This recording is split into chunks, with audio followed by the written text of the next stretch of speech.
Hello बच्चों, स्वागत है आज के क्लास में। और आज से हम आपका केमिस्ट्री का लेसन वाइज ऑब्जेक्टिव लेकर आए हैं।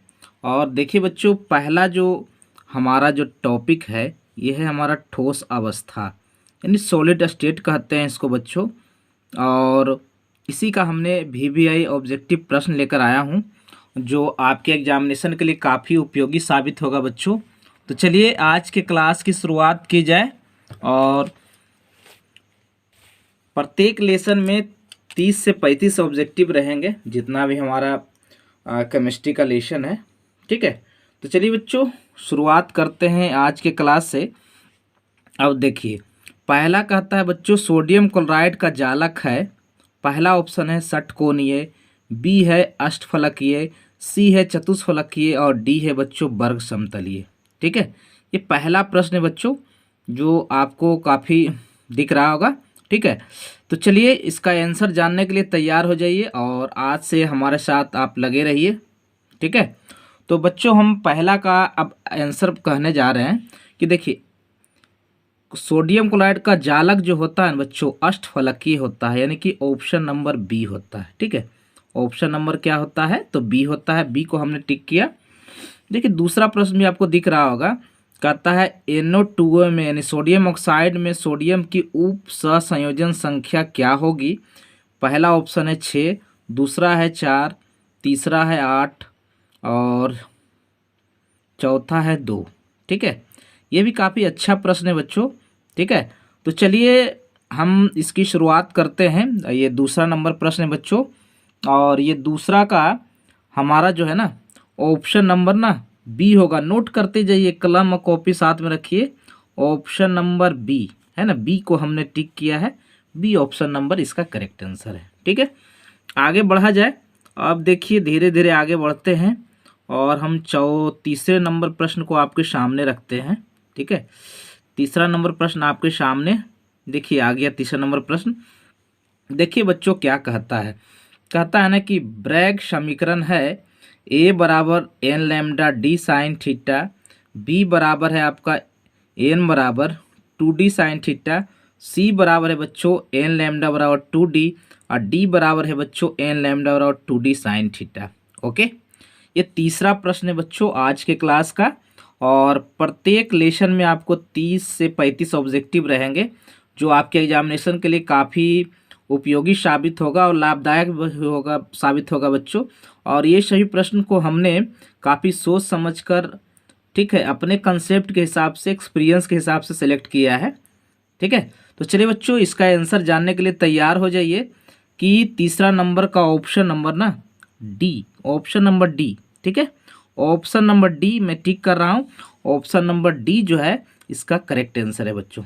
ठीक है, ओके, चलिए बच्चों आगे बढ़ते हैं और ये चौथा नंबर प्रश्न आपके सामने रखते हैं।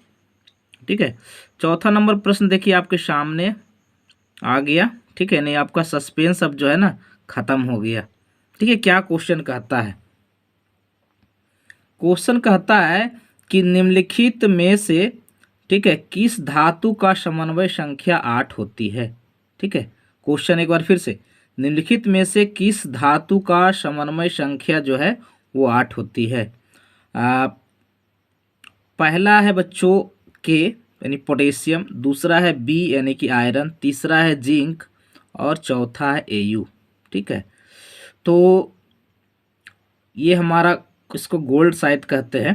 ठीक है, तो ये चौथा क्वेश्चन का है ना मैं अब आंसर करने वाला हूँ कि किस धातु का समन्वय संख्या 8 होती है। तो ऑप्शन नंबर ए, ठीक है, ऑप्शन नंबर ए बच्चों काफ़ी करेक्ट आंसर होगा। ठीक है, चलिए बच्चों आगे बढ़ा जाए और हम पाँचवा नंबर प्रश्न आपके सामने रख रहे हैं। ठीक है, पाँचवा नंबर प्रश्न आपके सामने रख रहे हैं। देखिए पाँचवा नंबर प्रश्न भी आपके सामने आ गया। ठीक है, ओके बच्चों, तो ये पाँचवा नंबर क्वेश्चन क्या कहता है। कहता है BCC एकल सेल की संकुलन क्षमता होती है। ठीक है, BCC एकल सेल की संकुलन क्षमता होती है। ठीक है, पहला ऑप्शन है 58%, बी है बच्चों 68%, सी है बच्चों 78%, डी है हमारा 88%। ठीक है, तो इसमें ना हम ऑप्शन नंबर बी मारेंगे। ऑप्शन नंबर क्या मारेंगे बच्चों? तो ऑप्शन नंबर बी मारेंगे। ओके, ठीक है। तो ये काफ़ी बेहतरीन प्रश्न है बच्चों, ठीक है। चलिए छठा नंबर प्रश्न आपके सामने रखते हैं कि छठा नंबर प्रश्न हम कि आपके सामने क्या है, ठीक है। देखिए छठा नंबर प्रश्न आपके सामने हम रख रहे हैं। देखिए ये भी काफ़ी अच्छा प्रश्न है बच्चों। देखिए कहता है C6H6 यानी बेंजीन कैसा पदार्थ है? ऑप्शन है अनुचुंबकीय, बी है लौह चुंबकीय, सी है प्रति चुंबकीय और आपका डी जो है बच्चों ये नन है, ठीक है। तो देखिए, तो डी आपका नन है, तो इसमें हम ऑप्शन नंबर ना बच्चों इसको जरूर आप नोट कीजिएगा, ऑप्शन नंबर सी मारते हैं कि बेंजीन जो है ना प्रति चुंबकीय है ना हमारा सब्सटेंस है। ओके, चलिए बच्चों आगे बढ़ते हैं और ये सातवां नंबर प्रश्न आपके सामने रखते हैं हम कि सातवां नंबर प्रश्न हमारा क्या है। देखिए सातवां नंबर प्रश्न भी काफ़ी बेहद अच्छा प्रश्न है, ठीक है। देखिए क्या है, कहता है बच्चों कि FCC एक जालक में कितने परमाणु होते हैं? यानी कि ऑप्शन 1, B2, C3 और D4, ठीक है। यानी कि ऑप्शन नंबर ना ये डी करेक्ट आंसर होगा बच्चों। डी ऑप्शन करेक्ट आंसर है कि FCC के एक जालक में 4 परमाणु होते हैं। ओके, चलिए आठवां प्रश्न आपके सामने हम रख रहे हैं, ठीक है। देखिए आठवां प्रश्न आपके सामने आ गया। कहता है बच्चों FCC एकक सेल की संकुलन क्षमता होती है FCC एकल सेल की संकुलन क्षमता होती है आपका ऑप्शन नंबर ए है 54%, बी है 64%, सी है 74% और डी है 84%। ये टॉप मोस्ट VBI प्रश्न है बच्चों, ठीक है ना। ये टॉप मोस्ट VBI प्रश्न है और ये एग्जामिनेशन में काफ़ी बार आया हुआ प्रश्न है। इस क्वेश्चन का आंसर होगा सी 74%। ओके, चलिए बच्चों आगे बढ़ते हैं और 9वां नंबर प्रश्न आपके सामने रख रहे हैं, ठीक है।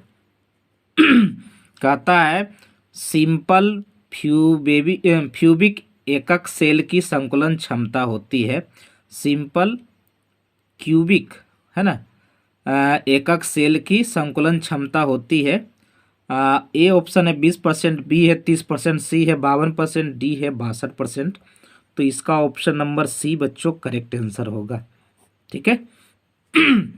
चलिए आगे बढ़ते हैं और 10वां नंबर प्रश्न आपके सामने रख रहे हैं, ठीक है। कहता है मूल क्रिस्टल तंत्रों की संख्या होती है।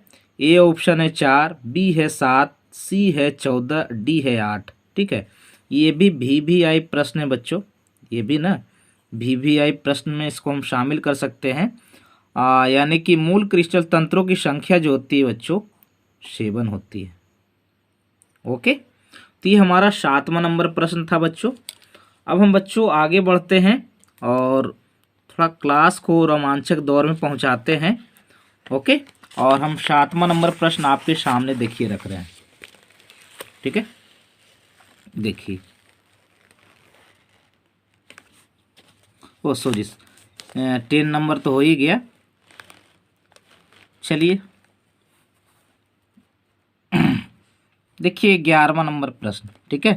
कहता है बच्चों CCl की क्रिस्टल संरचना होती है। CSCl की क्रिस्टल संरचना होती है। पहला SCC, दूसरा FCC, तीसरा BCC और डी नन, ठीक है। तो इसमें बच्चों ऑप्शन नंबर हम सी मारेंगे। ओके, देखिए 12th नंबर भी आपके क्वेश्चन आपके स्क्रीन बोर्ड पे दिख रहा होगा कि एक क्रिस्टल में कितने प्रकार के क्रिस्टक जालक संभव है। अच्छा क्वेश्चन है बच्चों, एक क्रिस्टल में कितने प्रकार के क्रिस्टक जालक संभव है। ऑप्शन ए है 23, बी है 7, सी है 230 और डी है 14। तो इसमें हम ऑप्शन नंबर डी मारेंगे बच्चों। ओके, देखिए 13वां नंबर प्रश्न भी आपको दिख रहा होगा कि बॉडी सेंटर्ड क्यूबिक एकक सेल में लैटिस बिंदुओं की संख्या होती है। ये भी बहुत बेहतरीन प्रश्न है बच्चों, है ना। बॉडी सेंटर्ड क्यूबिक BCC एकल है ना एकल सेल में लैटिस बिंदुओं की संख्या होती है A4, B3, C2 D1। हम ऑप्शन नंबर सी मारेंगे बच्चों। ओके, अब देखिए आपके सामने 14वां नंबर प्रश्न दिख रहा होगा। ठीक है, 14 नंबर प्रश्न में कहता है ट्रांजिस्टर सेटों के निर्माण में, ट्रांजिस्टर सेटों होना चाहिए, ट्रांजिस्टर सेटों के निर्माण में प्रयुक्त होने वाला तत्व है A aluminium, B silicon, C copper, D zinc. ठीक है, ट्रांजिस्टर सेटों के निर्माण में प्रयुक्त होने वाला तत्व कौन सी है? हम सिलिकॉन, ऑप्शन नंबर बी मारेंगे बच्चों। ओके, चलिए अब हम 15वां नंबर प्रश्न आपके सामने रखते हैं। ठीक है, कि हमारा 15 नंबर प्रश्न है क्या। कहता है बच्चों सिंपल क्यूबिक एकक सेल की संकुलन क्षमता होती है, यानी कि SCC है ना, में एकक सेल की जो संकुलन क्षमता होती है, पहला ऑप्शन 20%, बी 30%, सी 52% और डी 62%। ओके, और इसका ऑप्शन नंबर हम सी करना चाहेंगे बच्चों कि SCC एकल सेल की संकुलन क्षमता जो होती है 52% होता है। ठीक है, चलिए आगे बढ़ते हैं और 16वां नंबर प्रश्न आपके सामने हम रख रहे हैं। 16वां नंबर प्रश्न आपके सामने हम रख रहे हैं और हमने रख दिया। कहता है BCC इकाई सेल में मुक्त खाली जगह का प्रतिशत है। BCC इकाई सेल में मुक्त खाली जगह का प्रतिशत है A 32%, B 34%, C 28% और D 30%। तो हमने बच्चों ए ऑप्शन मारूंगा, मैं ए ऑप्शन करूंगा, आप भी ए ऑप्शन करना। ओके, चलिए बच्चों अब देखा जाए हमारा 17वां नंबर प्रश्न है क्या। ठीक है, 17वां नंबर प्रश्न आपको दिख रहा होगा। कहता है शॉटकी दोष के कारण ठोस का घनत्व, शॉटकी दोष के कारण ठोस का घनत्व क्या होता है? ए बढ़ जाता है, बी घट जाता है, सी शून्य हो जाता है और डी नन। तो इसमें हम बच्चों ऑप्शन नंबर बी मारेंगे और कहेंगे शॉटकी दोष के कारण ठोस का घनत्व जो है बच्चों वो घट जाता है। ठीक है, this point is to be noted, इस पॉइंट को नोट किया जाए कि शॉटकी दोष के कारण ठोस का घनत्व जो होता है ना बच्चों वह घट जाता है। कैसा होता है? तो घट जाता है। ओके, चलिए आगे बढ़ते हैं और हम 18वें नंबर प्रश्न की ओर आते हैं और देखते हैं कि 18वां नंबर प्रश्न हमारा क्या है। कहता है बच्चों फ्रैंकेल तथा शॉटकी दोष होते हैं, फ्रैंकेल तथा शॉटकी दोष होते हैं। पहला ऑप्शन है नाभिकीय दोष, बी है क्रिस्टल दोष, सी है परमाणु दोष और डी है अनुदोष। ठीक है, तो मैं बच्चों ऑप्शन नंबर सी मारूंगा, आप भी सी मारना कि फ्रैंकेल तथा शॉटकी दोष जो होता है बच्चों परमाणु दोष होता है। ओके, चलिए बच्चों आगे बढ़ा जाए और 19वां नंबर प्रश्न हम आपके सामने रखते हैं। ठीक है, कहता है ठोस क्षारीय धातु हैलाइडों का रंग, ठोस क्षारीय धातु हैलाइडों का रंग किसके कारण होता है? पहला ऑप्शन एफ केंद्रों के कारण, बी शॉटकी दोष के कारण, सी फ्रैंकेल दोष के कारण और डी अंतराकाशीय स्थानों के कारण। ठीक है, तो ऑप्शन नंबर ए ना करेक्ट आंसर होगा कि ठोस क्षारीय धातु हैलाइडों का रंग किसके कारण होता है? तो एफ केंद्रों के कारण होता है। ओके, चलिए अब हम 20वां नंबर प्रश्न आपके सामने रख रहे हैं। ठीक है, 20वां नंबर प्रश्न आपके सामने रखते हैं। कहता है बच्चों 20वां नंबर क्वेश्चन, ठीक है 20वां नंबर क्वेश्चन देखिए आपको अब दिख रहा होगा अच्छी तरह से। कहता है कि निम्नलिखित में कौन अक्रिस्टलीय ठोस है? पहला ग्रेफाइट, बी क्वार्ट्ज ग्लास, सी क्रोम एलम और डी सिलिकॉन कार्बाइड। ठीक है, तो इसमें क्वार्ट्ज ग्लास जो है ना वो हमारा अक्रिस्टलीय ठोस है बच्चों। कैसा है? तो यह हमारा अक्रिस्टलीय ठोस पदार्थ है। ओके, चलिए बच्चों आगे बढ़ा जाए और हम क्वेश्चन नंबर आपका 21वां पे आते हैं। ठीक है, कि 21वां नंबर हमारा प्रश्न क्या है। देखिए 21वां नंबर प्रश्न आपको दिख रहा होगा। कहता है किस युगल में सर्वाधिक संकुलन क्षमता है? किस युगल में सर्वाधिक संकुलन क्षमता है? ए ऑप्शन HCP तथा BCC, बी ऑप्शन HCP तथा CCP, B C option BCC तथा CCP और डी है BCC तथा सरल घनीय कोष्ठिका। तो ऑप्शन नंबर बी ना करेक्ट आंसर होगा। ठीक है, चलिए आगे बढ़ा जाए और देखा जाए। अगला प्रश्न कहता है अपमिश्रण में किस प्रकार का दोष उत्पन्न होता है? प्रभ्रंश दोष, बी शॉटकी दोष, सी फ्रैंकेल दोष और डी इलेक्ट्रॉनीय ठोस। ठीक है, तो अपमिश्रण में इलेक्ट्रॉनीय ठोस होता है बच्चों, ऑप्शन नंबर डी। ठीक है, ऑप्शन नंबर डी जो है इसका करेक्ट आंसर है कि अपमिश्रण में हमारा जो है इलेक्ट्रॉनीय ठोस। चलिए आगे बढ़ते हैं और 23वां नंबर प्रश्न आपके सामने हम रख दिया हूं। ठीक है, क्या कहता है? कहता है NaCl के 58.5 ग्राम में एकक कोशिकाओं की संख्या लगभग होती है। पहला ऑप्शन है बच्चों 6 गुना 10 पे घात 20, बी है 3 गुने 10 पे घात 22, सी है 1.5 गुने 10 पे घात 23, डी है 0.5 गुने 10 पे घात 24। ठीक है, तो इसमें ना मैं ऑप्शन नंबर सी करता हूँ कि ऑप्शन नंबर सी ना करेक्ट आंसर होगा। ठीक है, यानी NaCl के 58.5 ग्राम में एकक कोशिकाओं की संख्या जो होती है 1.5 इंटू 10⁻23 होती है बच्चों। ठीक है बच्चों, चलिए आगे बढ़ा जाए और हम 24वां नंबर प्रश्न को देखते हैं कि हमारा 24वां नंबर प्रश्न है क्या। ठीक है, चलिए कहता है बच्चों किसी शुद्ध क्रिस्टल में जालक स्थल द्वारा अध्यासित नहीं हो सकता है, यानी खाली स्थान को भरना है। ठीक है, अणु, बी आयन, सी इलेक्ट्रॉन, डी परमाणु। ठीक है, यानी किसी शुद्ध क्रिस्टल में जालक स्थल, इसमें से 4 ऑप्शन में कौन इस खाली स्थान में भरा जाएगा? तो ऑप्शन नंबर सी इलेक्ट्रॉन। किसी शुद्ध क्रिस्टल में जालक स्थल इलेक्ट्रॉन द्वारा ठीक है अध्यापित नहीं हो सकता है। ठीक है, चलिए आगे बढ़ते हैं और ये हम 25वां नंबर प्रश्न को आपके सामने रखते हैं। कहता है बच्चों निम्नलिखित में कौन ऑक्साइड धातु की तरह विद्युतीय गुण दर्शाता है? SiO2, MgO, SO3 और DCrO2।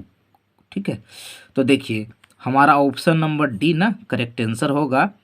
ओके, चलिए 26वां नंबर प्रश्न देखा जाए बच्चों। कहता है निम्नलिखित में से कौन सा जालक ठोस है? SO2, I2, हीरा, H2O। यानी आप समझ सकते हैं कि कौन होगा, तो सी ऑप्शन हीरा है ना। देखिए 27वां नंबर प्रश्न काफ़ी अच्छा प्रश्न हमें लग रहा है। कहता है फ्रैंकल दोष किसमें होता है? सोडियम क्लोराइड में, ग्रेफाइट में, सिल्वर ब्रोमाइड में और हीरा में। ठीक है, तो फ्रैंकल दोष ना बच्चों सिल्वर ब्रोमाइड यानी ऑप्शन नंबर सी में होता है। ठीक है, कि सिल्वर ब्रोमाइड में हमारा फ्रैंकल दोष होता है। ठीक है, चलिए आगे बढ़ते हैं और ये 28वां नंबर प्रश्न आपके सामने रख रहे हैं। क्या कहता है बच्चों की एवोगाड्रो संख्या है, तो सभी बच्चे जानते हैं किसके बराबर होगा? 6 गुने 6.022 10 पे घात 24, 6 गुने 022 10 पे घात 23, 6 गुना 022 10 पे घात -23, डी 11.2। तो ऑप्शन नंबर बी ना करेक्ट आंसर है। ठीक है, चलिए बच्चों आगे बढ़ा जाए और है ना ये प्रश्न हमारा जो है अब आपके सामने आ गया। देखिए क्या कहता है बच्चों कि क्षारीय धातु हैलाइडों के रंगीन होने के सामान्य कारण क्या है? बहुत ये हाईलाइटेड प्रश्न है बच्चों, बहुत अच्छा प्रश्न है ये। कहता है क्षारीय धातु हैलाइडों के रंगीन होने के सामान्य कारण क्या है? पहला ऑप्शन अंतराकाशीय स्थल, बी है एफ केंद्र, सी है शॉटकी दोष, डी है फ्रैंकल दोष। ठीक है, ये काफ़ी हाईलाइटेड प्रश्न है बच्चों, है ना, काफ़ी बेहतरीन प्रश्न है। तो इसका ऑप्शन नंबर ना बी होगा कि क्षारीय धातु हैलाइडों के रंगीन होने का जो केंद्र कारण है वह एफ केंद्र है। ओके, देखिए 30वां नंबर प्रश्न हमारा क्या कहता है? कहता है क्रिस्टक जालक में आयोडीन के अणु किसके द्वारा बंधे रहते हैं? इस खाली स्थान को भरना है। ठीक है, क्रिस्टक जालक में आयोडीन के अणु के द्वारा बंधे होते हैं। ठीक है, तो सबसे पहला है इसमें लंदन बल, बी है द्विध्रुव अनोन्यन क्रिया, सी संयोजक आबंध और डी है कूलम्ब बल। ठीक है, तो क्रिस्टक जालक में आयोडीन के अणु किसके द्वारा बंधे रहते हैं? ये भी क्या है ना, ये भी VVI के कैटेगरी में इस प्रश्न को हम रख सकते हैं बच्चों। इस प्रश्न को भी क्या कर सकते हैं हम? VVI कैटेगरी के श्रेणी में इसे हम रख सकते हैं। और ये काफ़ी अच्छा प्रश्न है बच्चों, इस तरह का प्रश्न जो है हमेशा एग्जामिनेशन में आता है। ठीक है, और देखिए इसका ऑप्शन नंबर ना मैं बताने वाला हूँ, ऑप्शन नंबर ए इसका करेक्ट आंसर है। ठीक है। और बच्चों, और मैं विशेष बातें करने वाला हूँ कि आप हमारे लर्निंग ऐप पर 2021 के लिए बच्चों आप 11 और 12th यानी 12th का कोर्स उपलब्ध है। हमारा साइंस पेपर से लेके आर्ट्स पेपर तक का कोर्स उपलब्ध है। उसको आप उसमें आप ज्वाइन कर सकते हैं। उसमें हमारे साथ पढ़ के आप काफ़ी अच्छे जगह पर पहुंच सकते हैं।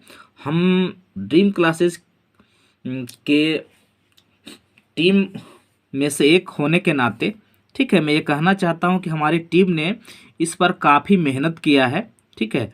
और हर साल हम लोग काफ़ी मेहनत करते हैं और ताकि अपनी योग्यता को जो है आपके सामने हम समक्ष प्रस्तुत कर सके और जितना ज़्यादा से ज़्यादा बच्चे को हम अपना ज्ञान बांट सकें।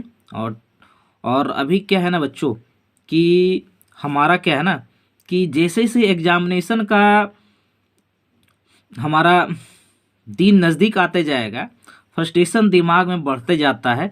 तो मुझे कहना है बच्चों कि आप जो है ना मुख्य फोकस जो है ऑब्जेक्टिव प्रश्न पर डालें, ठीक है। ऑब्जेक्टिव प्रश्न पर यदि ज़्यादा मुख्य फोकस डालेंगे तो आपको काफ़ी बेनिफिट दिखेगा, ये मार्केबल होता है। और उसके बाद शॉर्ट क्वेश्चन पर ध्यान देंगे, ठीक है। उसके बाद क्या करेंगे तो शॉर्ट क्वेश्चन, ठीक है। देखिए मैं कुछ लिखता हूँ जिसको आप ध्यान से आप देख सकते हो कि देखिए सबसे पहले ना आप क्या कर लो कि, ठीक है, सबसे पहले क्या करो, हमारे पास स्पेस काफ़ी है, कि आप एनसीईआरटी बुक को आप फॉलो करो, ठीक है। एनसीईआरटी बुक को आप क्या कीजिए बच्चों, आप फॉलो कीजिए, ठीक है। चाहे आपका वो फिजिक्स का बुक हो, चाहे वो केमिस्ट्री का बुक हो, चाहे बच्चों वह बायो का बुक हो, ठीक है। तो ये सब, चाहे आपका मैथ का बुक हो, सब का है ना एनसीईआरटी बुक फॉलो करें। और दूसरी बात मैं ये कहना चाहता हूँ कि प्रीवियस ईयर, ठीक है, प्रीवियस, ठीक है, प्रीवियस ईयर जितने भी क्वेश्चन हैं यानी कि कम से कम तो आपको 5 ईयर्स का, ठीक है, या तो फिर 10 ईयर्स वाला, उसका आप ऑब्जेक्टिव क्वेश्चन कर जाओ और शॉर्ट क्वेश्चन कर जाओ। क्या कर जाओ तो ऑब्जेक्टिव प्रश्न, ठीक है, ऑब्जेक्टिव और शॉर्ट क्वेश्चन,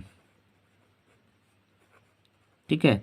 ऑब्जेक्टिव बच्चों और शॉर्ट क्वेश्चन आप कर जाओ, ठीक है। एग्जामिनेशन में आप काफ़ी अच्छे नंबर लाओगे, ठीक है। ये मेरा मानना है कि आप प्रीवियस ईयर का क्वेश्चन बैंक को आप कर जाओ, जितना सेट है 5 से 10 वर्ष का सभी को आप कर जाओ, आपका ऑब्जेक्टिव प्रश्न एग्जामिनेशन में नहीं छूटेगा। शॉर्ट क्वेश्चन भी करना है ना, ऐसा नहीं कि सिर्फ ऑब्जेक्टिव पर फोकस करें। शॉर्ट क्वेश्चन में की संख्या ज़्यादा होती है बच्चों, चाहे वो फिजिक्स हो, चाहे केमिस्ट्री हो, चाहे बायोलॉजी हो, ठीक है। तो शॉर्ट क्वेश्चन पर ज़्यादा फोकस कीजिएगा, यानी ऑब्जेक्टिव के साथ साथ शॉर्ट क्वेश्चन ये भी मार्केबल होता है, ठीक है।